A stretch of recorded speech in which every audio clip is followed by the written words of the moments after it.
নমস্কাৰ প্ৰিয় বন্ধু বান্ধৱীসকল, আজি মই আপোনালোকৰ লগত বিশেষ কিছুমান সমস্যাৰ বিষয়ে আলোচনা কৰিব ওলাইছোঁ। আমি বজাৰৰ পৰা কিনি অনা পাচলিবিলাক যেতিয়া পেলাই দিব লগা হয় তেতিয়া নিশ্চয় আপোনালোকৰ বেয়া লাগে। আজি মই আপোনালোকক কেইটামান ঘৰুৱা দিহা দিব ওলাইছোঁ, যিকেইটা দিহাৰে আপোনালোকে পাচলিবোৰ সতেজ কৰি ৰাখিব পাৰিব। মই প্ৰথমতে আপোনালোকক তিতা কেৰেলাৰ বিষয়ে ক'ব ওলাইছোঁ। তিতা কেৰেলা ভালদৰে ৰাখিবলৈ হ'লে কেৰেলাটো মাজতে দুটুকুৰা কৰি পলিথিনত ভৰাই ফ্ৰিজত সুমুৱাই থ'ব। দেখিব তিতা কেৰেলা বহুত দিনলৈ ভালে আছে। দ্বিতীয়তে মই আপোনালোকক ক'ব ওলাইছোঁ বিলাহী কিদৰে ভালে ৰাখিব পাৰি। পকা বিলাহীৰ নিমখ মিহলোৱা ঠাণ্ডা পানীত গোটেই ৰাতিটো ডুবাই থ'লে দেখিব বিলাহীকেইটা সতেজ আৰু টান হৈ থাকে।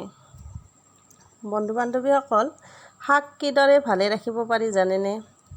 শাকখিনি ভিজা পাতল কাপোৰেৰে মেৰিয়াই থৈ কিছুদিনলৈ ভালে ৰাখিব পাৰি।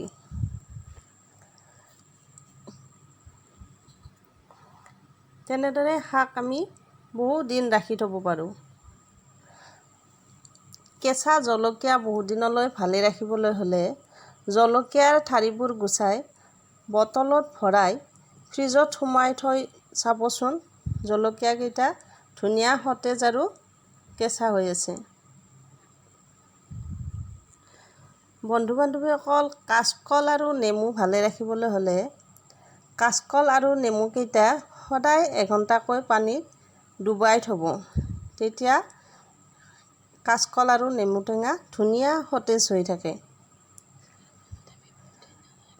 আপোনালোকে মটৰ যদি ভালে ৰাখিব বিচাৰে তেনেহ'লে মটৰৰ চেই বাকলিৰ পৰা গুচাই পলিথিন এটাত ভৰাই ফ্ৰিজত সুমুৱাই থ'বচোন।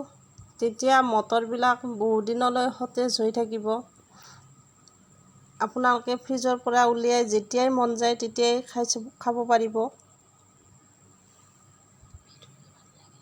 ভিডিঅ'টো ভাল লাগিলে লাইক কৰিব।